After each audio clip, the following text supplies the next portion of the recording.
오늘도 참 고생 많으셨습니다. 창밖이 어둑해지고 집안의 소음들이 하나둘 잦아드는 이 시간. 어쩌면 하루 중 가장 솔직해지는 시간이 아닐까 싶습니다. 누구에게도 방해받지 않고 누군가를 챙겨야 한다는 의무감도 잠시 내려놓은 채 그저 가만히 앉아 계시는 당신의 곁에 저도 잠시 자리를 잡고 앉아보려 합니다. 우리는 살면서 참 많은 말을 듣고 또 하면서 살아왔지요. 어떤 말은 가시처럼 가슴에 박혔고 어떤 말은 모래알처럼 손가락 사이로 허무하게 빠져나갔습니다. 나이가 들수록 입을 닫게 되는 건 아마도 그 수많은 말 중에서 정말로 내 마음을 어루만져줄 한 문장을 찾기가 점점 더 어려워지기 때문일지도 모릅니다. 그래서 오늘은 당신을 가르치려 들거나 무언가를 정리해 주려는 지식 대신 아주 오래전 아테네의 뒷골목을 천천히 걷던 한 노인의 이야기를 들려드리려 합니다. 그의 이름은 소크라테스입니다. 철학의 아버지라는 거창한 이름표는 잠시 떼어두고 그저 우리처럼 매일 밤 고민하고 사람들과 대화 나누길 좋아했으며 결국은 혼자 남겨진 시간 속에서 자신을 물끄러미 바라보았던 한 인간으로 그를 만나보려 합니다. 그가 건네는 질문들은 정답을 요구하지 않습니다. 그저 당신의 마음이 흘러가는 대로 물길을 따라가듯 그렇게 들어주시면 좋겠습니다. 살다 보면 그런 날이 있지요. 분명히 바쁘게 살았고 할 일은 다 마쳤는데 가슴 한구석이 텅 빈 것 같은 기분이 드는 날 말입니다. 남들은 다들 잘 사는 것 같고 나만 뒤처지는 것은 아닌지 혹은 내가 걸어온 길이 정말로 맞았던 것인지 문득 의심이 드는 밤이요. 소크라테스는 시장통을 누비며 사람들에게 말을 걸었습니다. 그는 똑똑한 척하는 사람들에게 당신이 아는 것이 진짜입니까? 라고 물었죠. 사람들은 당황했습니다. 당연하다고 믿었던 것들이 흔들리기 시작했으니까요. 그런데 가만히 생각해보면 우리의 삶도 그렇지 않나요? 젊었을 때는 무언가를 채우는 것이 정답인 줄 알았습니다.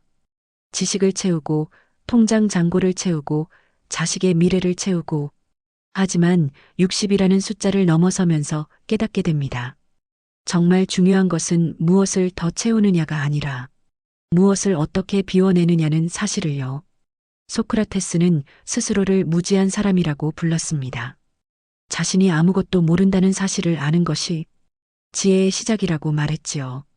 이 말은 우리에게 참 위안이 됩니다. 아, 나만 모르는 게 아니었구나. 평생을 철학에 바친 그 노인도 결국은 모른다고 고백했구나. 지금 당신이 느끼는 그 허전함은 부족함이 아니라 어쩌면 새로운 지혜가 들어오기 위해 마음이 자리를 비우는 과정일지도 모릅니다. 굳이 서둘러 답을 내지 않아도 괜찮습니다.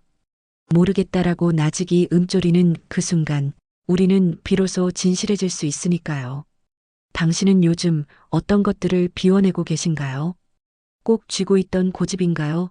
아니면 자식에 대한 걱정인가요? 그것도 아니라면 나는 이래야만 한다는 자신에 대한 엄격함인가요? 소크라테스가 재판정에 섰던 날을 떠올려 봅니다. 그는 이른의 노인이었습니다. 주변에는 그를 비난하는 목소리가 가득했고 그가 평생 지켜온 가치들이 부정당하고 있었습니다. 보통 사람이라면 억울해서 소리를 지르거나 살려달라고 애원했을지도 모릅니다. 하지만 그는 담담했습니다. 플라톤이 기록한 변명 속에 소크라테스는 오히려 자신을 비난하는 이들을 걱정하는 듯 보입니다. 그는 죽음을 앞에 두고도 이렇게 말했습니다. 이제 떠날 시간이 되었습니다.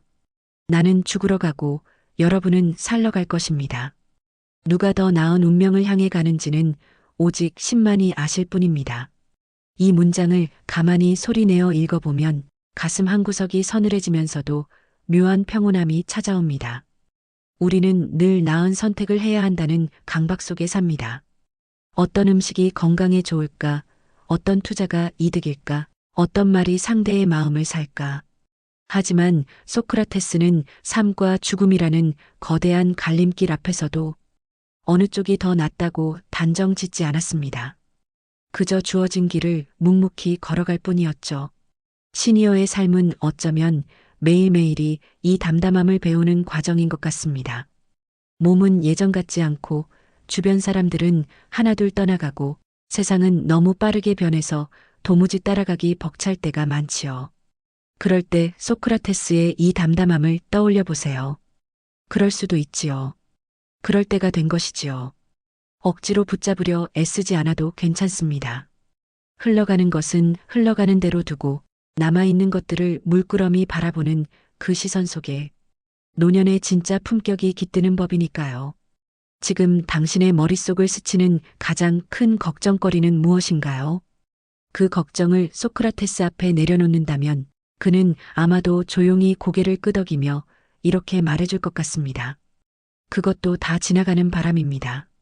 바람이 분다고 해서 당신이라는 나무가 뿌리째 뽑히지는 않으니 안심하세요. 독배를 마시기 직전 소크라테스는 감옥에 있었습니다. 친구들은 그에게 탈옥을 권했습니다. 돈도 있고 도와줄 사람도 많으니 어서 도망가라고요. 하지만 그는 거절했습니다. 자신이 평생 믿어온 법과 정예, 그리고 자기 자신과의 약속을 저버릴 수 없었기 때문입니다. 이 장면에서 저는 그의 고집스러움보다 그가 가졌던 평온함에 주목하게 됩니다. 죽음이 코앞에 닥친 순간에도 그는 친구들과 영혼에 대해, 아름다움에 대해, 선함에 대해 대화를 나눴습니다. 어찌 보면 참 지독한 노인이지요. 그런데 그가 왜 그랬을까 생각해 보면 그에게 철학은 지식이 아니라 위로였기 때문인 것 같습니다. 죽음이라는 거대한 어둠을 건너가기 위해 그는 자신이 평생 다듬어온 생각의 등불을 켠 것이지요. 우리에게도 그런 등불이 필요합니다. 누군가에게 보여주기 위한 화려한 등불이 아니라 캄캄한 밤길을 혼자 걸을 때 내 발밑을 비춰줄 작은 손등불 말입니다. 당신에게는 그런 것이 있으신지요? 자식의 성공도 아니고 남들의 인정도 아닌 오로지 나 자신을 지탱해주는 아주 작고 소중한 무언가요? 그것은 젊은 시절 좋아했던 노래 한 소절일 수도 있고 매일 아침 정성스레 가꾸는 화초일 수도 있으며 혹은 이렇게 조용히 철학 이야기를 듣는 시간일 수도 있습니다. 소크라테스는 독배를 마시고 다리가 무거워지자 조용히 누워 눈을 감았습니다. 마지막 순간 그는 친구에게 아스클레피오스에게 닭 한 마리를 빚졌으니 갚아주게라는 알쏭달쏭한 유언을 남겼습니다. 아스클레피오스는 치유의 신입니다. 어쩌면 그는 삶이라는 긴 병을 앓다가 이제야 비로소 치유되었다고 느꼈던 걸까요? 그의 유머러스하면서도 초연한 마지막은 우리에게 잘 산다는 것에 대해 다시 생각해보게 합니다. 치열하게 싸우고 쟁취하는 것이 아니라 내가 진 빚을 다 갚고 홀가분하게 떠나는 뒷모습. 그것이 우리 시니어들이 꿈꾸는 마지막 풍경이 아닐까 싶습니다. 너무나 유명해서 이제는 식상하기까지 한 말, 너 자신을 알라. 하지만 이 말은 소크라테스가 만든 말이 아니라 델포이 신전 기둥에 새겨져 있던 문구였습니다. 그는 평생 이 짧은 문장을 가슴에 품고 살았죠. 시니어가 되어 이 문장을 다시 읽으면 젊었을 때와는 전혀 다른 무게로 다가옵니다. 젊었을 때는 내가 무엇을 잘하는지, 무엇을 원하는지를 아는 것이 중요했습니다. 하지만 지금은 내가 무엇을 할 수 없는지, 내가 무엇을 내려놓아야 하는지를 아는 것이 더 중요해졌습니다. 소크라테스는 질문을 통해 상대방이 스스로 모순을 깨닫게 했습니다. 나는 용기가 무엇인지 압니다. 라고 장담하던 장군이 소크라테스의 질문 몇 마디에 입을 떼지 못하게 되는 시기였죠. 이건 상대를 망신주려는 게 아니었습니다. 우리가 믿고 있는 가짜 확신을 깨뜨려 주려 했던 겁니다. 나이가 들면 우리는 경험이라는 이름의 견고한 성벽을 쌓습니다. 내가 해봐서 아는데 세상은 원래 이런 거야. 물론 그 경험은 귀한 자산입니다. 하지만 가끔은 그 성벽이 우리를 가두는 감옥이 되기도 합니다. 소크라테스는 우리에게 속삭입니다. 당신이 쌓아온 그 성벽 뒤에 진짜 당신이 있나요? 타인의 시선으로 만들어진 나, 직업으로 정의되던 나, 부모라는 이름으로 불리던 나를 다 걷어내고 나면 그 안에는 어떤 소년이, 어떤 소녀가 살고 있나요? 밤에 잠이 오지 않을 때 천장을 바라보며 가만히 불러보세요. 누구의 아버지, 누구의 어머니가 아닌 당신의 진짜 이름을요. 그 이름을 부를 때 느껴지는 그 생경함과 설렘. 그것이 바로 소크라테스가 평생을 다해 찾으려 했던 영혼의 떨림일 것입니다. 플라톤의 향연은 사랑에 관한 이야기입니다. 술자리에 모인 사람들이 각자 사랑에 대해 한마디씩 하죠. 소크라테스 차례가 되었을 때 그는 뜻밖에도 자신이 디오티마라는 여성 현자에게 배운 이야기를 들려줍니다. 사랑이란 부족한 것을 채우려는 갈망이며 아름다움을 향해 끊임없이 올라가는 사다리와 같다고요. 우리는 흔히 사랑을 젊은이들의 전유물이라고 생각하기 쉽습니다. 하지만 노년의 사랑은 젊은 날의 그것보다 훨씬 더 깊고 그윽합니다. 열정적으로 타오르는 불꽃은 아니지만 오랫동안 불길을 머금은 숯불 같은 사랑이지요. 상대의 허물을 덮어주는 사랑, 말하지 않아도 눈빛만으로 통하는 사랑, 그리고 무엇보다 자기 자신을 가여워하고 사랑해주는 마음. 소크라테스는 사랑을 통해 우리가 불멸을 꿈꾼다고 했습니다. 우리가 자식을 사랑하고 예술을 사랑하고 진리를 사랑하는 이유는 내가 사라진 뒤에도 아름다운 무언가가 세상에 남기를 바라기 때문입니다. 지금 당신의 곁에는 무엇이 남아있나요? 오랜 세월을 함께한 배우자인가요? 아니면 낡은 책장인가요? 그것도 아니라면 매일 걷는 산책길의 풍경인가요? 그 무엇이든 좋습니다. 당신이 사랑을 느끼는 그 대상이 바로 당신이 이 세상에 머물렀다는 가장 확실한 증거가 될 테니까요. 소크라테스는 사랑을 중간자라고 불렀습니다. 신과 인간 사이를 연결해주는 메신저 같은 존재라고요. 우리가 누군가를 혹은 무언가를 진심으로 아낄 때 우리는 잠시나마 이 남루한 현실을 벗어나 더 높은 곳을 바라보게 됩니다. 오늘 밤 당신의 마음을 가장 따뜻하게 만드는 기억 하나만 머리맡에 놓아두고 잠드시길 바랍니다. 그 기억이 당신을 포근하게 감싸 안아줄 것입니다. 소크라테스의 제자들은 그가 죽은 뒤에도 그의 질문을 잊지 못했습니다. 그 질문들은 독이 되어 그들을 괴롭히기도 했지만 결국은 그들의 삶을 지탱하는 단단한 뼈대가 되었습니다. 철학은 어려운 학문이 아닙니다. 철학은 어떻게 살 것인가를 끊임없이 묻는 태도 그 자체입니다. 그리고 이 질문은 인생의 후반기에 접어든 우리에게 더욱 절실하고 중요하게 다가옵니다.